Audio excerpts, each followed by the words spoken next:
두 번째 코너입니다. 가상자산 돋보기 코너입니다. 계속해서 김영석 의원과 말씀 나누도록 하겠습니다. 자, 전일 비트코인 가격이 상당히 상승을 하면서 전반적인 가상자산 시장의 변동성이 다시 좀 생기가 불어나고 있어요. 예. 특별한 원인이 있나요? 일단은 뭐 어제 같은 경우에도 저도 뭐 이게 직업이다 보니까 뭐 하루 종일 또 이 차트를 들여다 볼 수밖에 없겠죠. 네. 그냥 새로 고침을 하니까 갑자기 비트코인이 한 150만 원, 200만 원 정도 상승을 했어요. 네. 깜짝 놀라서 무슨 일이 있었지 하고 찾아보니까 이 러시아와 우크라이나 네. 전쟁의 휴전 가능성이 있다라는 보도가 나오게 되면서 이 소식 때문에 일시적으로 좀 반등을 한 게 아닌가, 네. 뭐 그런 분석이 또 나타나고 있습니다. 저는 항상 그 주식 시장도 마찬가지고 이런 그 자산 시장의 변동을 볼 때 예. 과연 러시아 전쟁의 휴전 때문에 비트코인이 오른 것인지 비트코인이 조정을 많이 받고 오를 만할 때 이유를 찾다 보니까 러시아 휴전이 나오는 것인지 아직까지 잘 모르겠더라고요. 사실 그 어떤 호재나 악재 같은 경우에도 이 가상자산 시장에서 뭐 주식에서도 마찬가지라고 생각을 하지만 이 뭐 아무리 좋은 호재라든지 네. 아무리 나쁜 악재 같은 경우에도 결국에 그냥 재료일 뿐이다. 네. 일단 뭐 결과라든지 이 향방은 정해져 있고 네. 다만 이 향방을 그대로 밀고 나가는 데 있어서 네. 이 재료로 쓰이는 게 뭐 이런 게 아닐까라는 생각도 하고 있는데 특히 이 러시아의 어떤 이슈라고 네. 한다면 뭐 최근에 비트코인이 뭐 4천만 원 가느냐 5천만 원 가느냐 네. 여기서 왔다 갔다 하고 있을 때 지금 이 가격까지 폭락을 하게 된 그 어떤 트리거가 러시아 전쟁이었거든요. 네. 그렇기 때문에 이 러시아 전쟁이 휴전을 한다고? 라고 이런 소식이 나왔을 때 뭐 당연히 반등이 나오는 게 네. 뭐 마땅하지 않나라고 생각을 하고 있습니다. 이번에 러시아 전쟁이 가상자산 시장에 미치는 영향이 상당히 컸었었나요? 그동안? 굉장히 상당히 영향을 많이 줬었죠. 네. 특히 안 그래도 인플레이션 때문에 뭐 금리가 올라가느냐, 네. 빅 스텝을 밟느냐, 자이언트 스텝을 밟느냐라는 그런 어떤 뭐 논의가 이루어지고 있었는데 특히 뭐 계속해서 경고를 했다라고 하죠. 특히 네. 뭐 미국 같은 경우에는 지금 뭐 어떤 국제적으로 경제 상황이 이런 와중에 러시아가 우크라이나를 공격을 할 가능성이 상당히 높다. 거의 네. 기정사실화돼 있다. 근데 이 부분에 대해서 계속해서 약간 좀 무시를 해왔어요. 네. 어느 정도는 좀 들을 줄도 알아야 되는데 그러고 있다 갑자기 정말로 러시아가 또 침공을 했죠. 네. 그 순간에 어떤 뭐 전반적인 어떤 경제 지표가 일제적으로 하락을 하게 되면서 특히 뭐 어떤 소비 심리라든지 이런 부분도 뭐 많이 하락을 하게 되면서 가상자산의 어떤 거래도 많이 위축이 되지 않았나. 네. 특히 이 시점에 비트코인이나 뭐 이더리움 같은 경우에도 폭락을 했었고요. 또 러시아 같은 경우에도 뭐 경제 강국이라고 표현을 할 수가 있을 텐데 이 내부에서 지금 뭐 글로벌 어떤 기업들이 전부 다 철수를 하고 있었죠. 그렇기 때문에 이 전반적인 가상자산의 하락이 또 좀 도미노처럼 이어지지 않았나라고 생각을 하고 있습니다.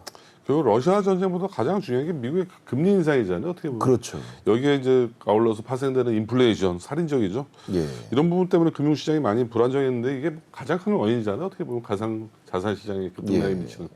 일단은 이 금리 인상 같은 경우에는 이 2017년부터 지금까지 약 뭐 5년, 6년 정도의 어떤 차트들을 살펴보게 된다면 굉장히 좀 눈에 띌 만한 하락을 보였을 때는 그만큼 미국의 어떤 금리 인상이라든지 아니면 경제적인 이런 변화들이 좀 두드러지게 나타나는 시기였습니다. 네.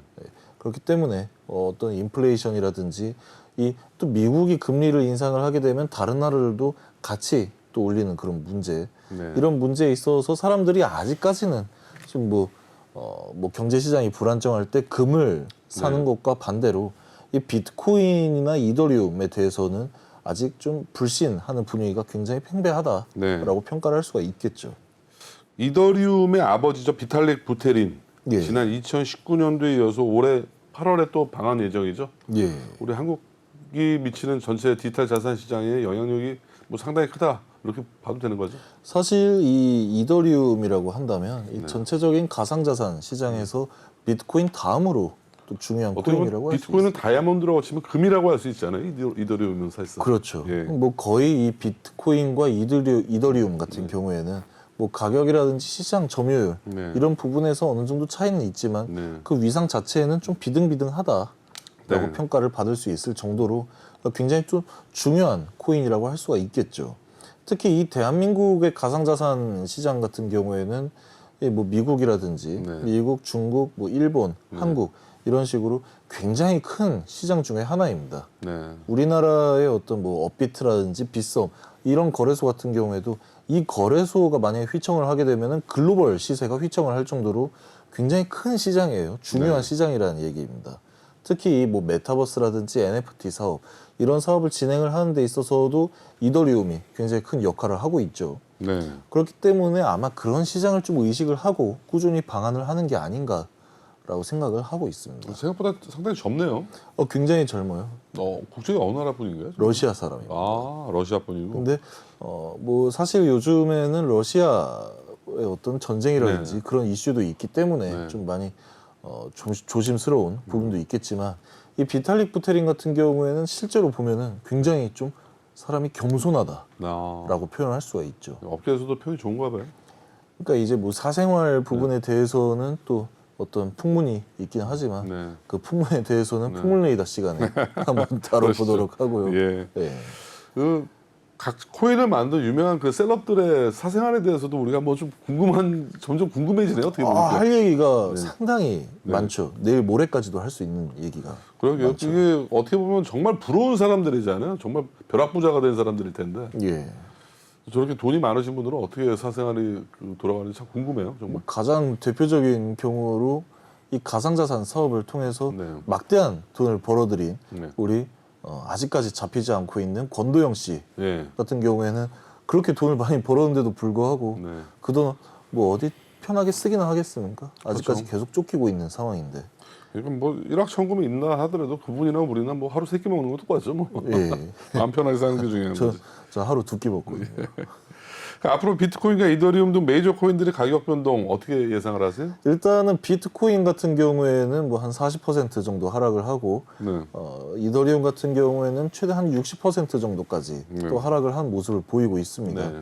근데 이게 전체적인 뭐 최고점, 뭐 비트코인이 뭐 8,300만 원까지 달성을 했을 때 네. 이때에 비하면은 40%가 아니라 그 이상이라고도 할 수 있겠죠. 네. 다만 이 최근에 또 폭락을 하기 이전에 뭐 러시아 전쟁이 시작됐던 그 시점을 기준으로 했을 때에는 뭐 하락 퍼센테이지가 그 정도 된다라는 거고 일단은 지금 같은 경우에는 이 RSI 비율로 봤을 때도 굉장한 이 과매도 구간이라고 네. 또 표현을 할 수가 있어요. 네. 그렇기 때문에 뭐 앞으로 나오는 어떤 상승 같은 경우에는 데드캣이라기보다는 지금 일단 비트코인도 2만 달러를 회복을 한 모양이죠. 네. 그렇기 때문에 좀 꾸준히 우상향을 하지 않을까. 이 얘기는 제가 뭐 지난번에도 이 폭락 시점에 한번 다루긴 했었는데 아직까지도 변함이 없습니다. 저는 아직도 기억나는 게 10년 전에 그 10몇 년 전에 이제 비트코인이 처음 나왔을 때 예. 뭐 1,000만 원을 돌파할 것이라는 뭐 그런 예상치들이 저는 그 기사들을 봤을 때 예. 정말 뭐 아예 믿기지가 않았었거든요. 예. 근데 뭐 어느 순간 보니까 거의 뭐 원화 기준으로 8천만 원을 돌파를 했었으니 뭐 1억 돌파한다는 것도 멀지 않은 또 얘기가 될 수 있죠. 그러니까 이게 2,500만 원, 2017년에 비트코인이 2,500만 원까지 달성을 했을 때 네. 뭐 이게 도대체 뭔데 2,500만 원까지 가냐. 네. 근데 이러한 사례들이 이미 기존에 좀 많이 나와 있었죠. 뭐 오히려 지금은 2,500만 원이 저점이 됐잖아요. 이제 하반기 그렇죠. 다시는 어떻게 뭐 좀 돌아오기 힘들 수도 있다라고 평가가 되는 저점이 되고 있기도 하고 이게 뭐 하다못해 무슨 어떤 게임 내에 있는 뭐 집행검이라든지 네. 이런 아이템도 아니고 무슨 저런 정말 그때 당시에 속히 말해서 네. 이 비트코인이라든지 이더리움을 비롯한 이 가상자산을 뭐라고 표현했냐면 데이터 쪼가리라고 표현을 했습니다. 데이터 쪼가리. 예. 저 데이터가 도대체 뭔데 2,500만 원씩이나 하냐라는 그러게. 표현을 했는데 그때 당시에 비트코인이 1억 간다라고 네. 했던 사람들도 굉장히 많았어요. 네. 뭐 1억을 넘어서서 이제는 뭐 한 뭐 10만 불, 20, 30만 불까지도 달성을 할 수가 있다라고 얘기를 했었는데 전부 다 그 사람들이 좀 무슨 얘기를 하는 거냐라고 네. 또 평가를 했었죠. 근데 실제로 비트코인 어떻게 했습니까? 8,300만 원까지 또 달성을 했었죠. 네. 거기서 조금만 더 올라갔다라든지 아니면 이 뭐 국내 프리미엄이 조금만 더 발생을 했다라고 한다면 1억이 충분히 가능했었던 네. 수치라고도 할 수가 있겠습니다. 뭐든 다 그 뭐 필연보다는 우연일 수도 있겠지만 이런 것들이 다 뭐 오를 만한 이유들이 모이다 보면 예. 언젠가는 10만 불을 돌파하는 날도 전 분명히 올 것이라고 전 전망이 돼요. 저도 그렇게 생각을 하고 있습니다. 나중에 특히 이 2,100만 개의 비트코인이 채굴이 끝나는 시점이 된다라고 한다면 분명히 그때 가서 이 가격의 변동성이 또 얼마나 우리 클지 전체 그 비트코인 같은 경우는 전체 채굴이 어느 정도가 됐네? 지금 뭐 거의 다 완료가 됐다라고 이제는? 할 정도로 이제 향후 몇 년만 지나면 100% 채굴이 끝날 것이다라고 네. 전망이 되고 있습니다. 결국 이렇게 그 가상자산 시장이 상승을 하는데 항상 발목을 잡는 이런 사태들이 테라 루나 사태들 예, 이런 이제 그 사태들이 발생이 되는데 벌써 2개월이 됐잖아요. 예. 이제 좀 악재는 시장에 다 스며들었네요. 그렇죠. 더 이상 이제 뭐 테라 루나로 인해서 네. 이 가격이 뭐 하락을 할 것이다. 네. 이 시장에 영향을 줄 것이다. 라는 그런 어떤 분위기는 많이 사라진 분위기입니다. 또 글로벌 거래소의 부동의 1위죠 바이낸스 예. 대표 장펑차오 루나 관련해서 최근 인터뷰를 하면서 언급을 했죠. 예.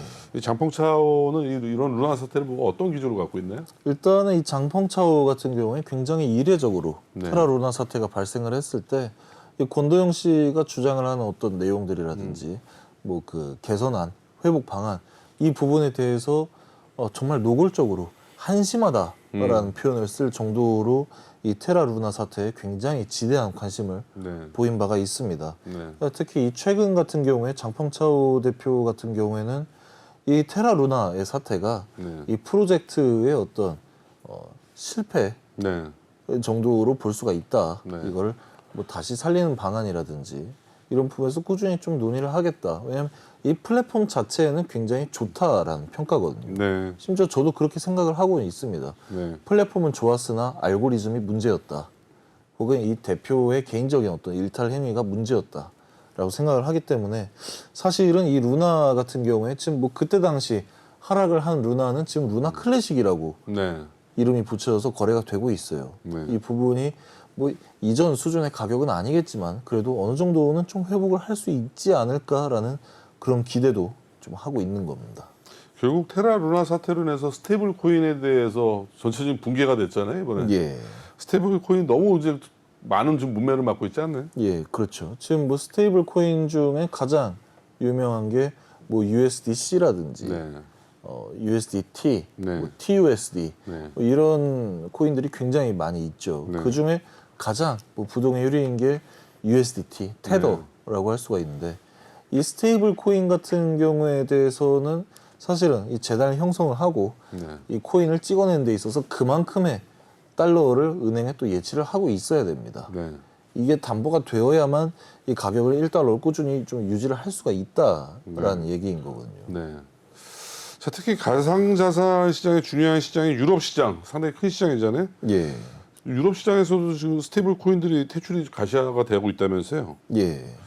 일단은 지금 유럽 같은 경우에는 네. 이 스테이블 코인에 대해서 좀 많이 부정적인 입장이다. 특히 이 유럽 시장이라고 한다면 이 블록체인이라든지 네. 가상자산, 거래소 사업 이런 부분에 대해서 굉장히 좀 뭐 개방적인 나라다, 네. 뭐 연합체다라고 평가를 받고 있었는데 이 미카라고 하죠. 이 유럽의 디지털 자산 기본법 협의체 정도로 생각을 할 수가 네. 있어요. 네. 근데 여기에서는 이 스테이블 코인 같은 경우에 좀 그 위험성을 사전에 인지를 하고 있어야 된다. 네. 그리고 이 뭐 스캠성 코인이라든지 아니면 이 좀 안정적이지 못한 거래소나 재단에 대해서 본격적으로 좀 퇴출을 하기 위한 약간 지금 이 미카 같은 경우에는 아예 이 안에 이름이 레귤레이션 뭐 이제 규제, 네. 통제 이 정도로 나와 있거든요. 네. 그렇기 때문에 특히 최근에 이 테라 루나 사태가 발생을 하고 나면서 이 스테이블 코인에 대해서도 이 미카가 굉장히 좀 부정적인 입장을 피력을 하고 있습니다. 결국 스테이블 코인이라고 하면 뭐 쉽게 시청자분들께 설명을 드리면 예, 그만큼 안정화된 자산이 그만큼 확보가 되어 있어야 되는 거잖아요. 그렇죠. 그게 확보가 되지 않은 상태에서 계속 뭐 자가 충전하듯이 서로 배터리 두 개를 연결시켜서 지들끼리 충전시킨다고 해서 이게 자가 동력으로 움직이는 게 아니지 않습니까? 이게. 그렇게 해서 뭐 배터리가 충전이 되는 것도 아니긴 네. 하지만 네. 특히 뭐 계속해서 지금 이 테라 루나 사태가 교보제가 되고 있는 네. 상황이 좀 많이 안타깝기는 하지만 네. 이 USDT 테더와 테라 루나 알고리즘의 가장 큰 차이점이 USDT는 실제로 달러를 네. 이 담보로 운영을 하고 있는 어떤 스테이블 코인입니다. 실물 자산이 있어요. 예. 네. 근데 이 테라 루나 알고리즘 같은 경우에는 달러가 아니라 뭐 비트코인이라든지 이더리움, 루나 이걸 담보로 하고 있기 때문에 뭐 비트코인, 이더리움 뭐 굉장히 좀 메이저 코인이긴 하죠. 근데 여기에 나타나는 변동성이 알고리즘을 충분히 받쳐주기에 굉장히 좀 불안정하고 애매하다라고 네. 평가를 할 수가 있는 겁니다. 어떻게 보면 변동성이 많은 자산과 변동성이 적은 자산이 합쳐져야 안정적인 스테이블 코인이 나올 텐데 예, 변동성이 높은 자산 위에 변동성이 높은 코인을 만드는 이런 개념인 거잖아요. 그렇죠. 그러니까 뭐 지각이 흔들리면 다들 그냥 와장창 무너지는 그런 효과가 발생이 되는 것 같은데 뭐 스테이블 코인 자체의 문제는 아닌 것 같아요. 얼만큼 잘 안정적으로 설계를 하고 구조화를 시키냐가 가장 중요한 거겠죠. 아무래도. 그러니까 이 뭐 얼마나 생태계를 네. 좀 안정적으로 확장을 시키느냐. 네. 그리고 이 생태계에 포함이 되어 있는 비즈니스들이 얼마나 또 비전이 있고 재단을 운영을 하는 데 있어서 충분한 이 뒷받침을 해줄 수가 있느냐라는 부분들이 사실은 이 스테이블 코인 운영에 대해서도 굉장히 큰 관건이라고 네. 할 수가 있겠습니다. 네, 좀 전에도 말씀해 주신 그 바이낸스의 장펑 차오 어떻게 보면 가장 글로벌 시장의 큰 손인데 예, 이 양반의 의중에 따라서 가상자산 시장이 많이 좀 방향성이 바뀌죠. 그렇죠. 일단 뭐 지금 장펑차오 같은 경우에는 실제로 본인의 어떤 뭐 개인적인 의견이라든지 네. 아니면 뭐 어떤 사태에 대한 어떤 소회 이런 것 등을 트위터를 통해서 많이 알려주고 있어요. 네. 그렇기 때문에 사실은 이 장펑차오가 트위터에 어떤 내용을 또 트윗을 하느냐에 따라서도 가끔씩 이 시장의 변동성이 나타나는 상황도 있고요. 네. 네. 어쨌든 하루속히에 좀 그 테라 루나 사태가 이제 좀 진정을 좀 찾고 가상자산 예. 시장이 좀 빠른 좀 회복세를 보였으면 하는 바람입니다. 그랬으면 좋겠습니다. 예, 지금까지 김현석 자문위원 고생 많으셨습니다. 예. 네.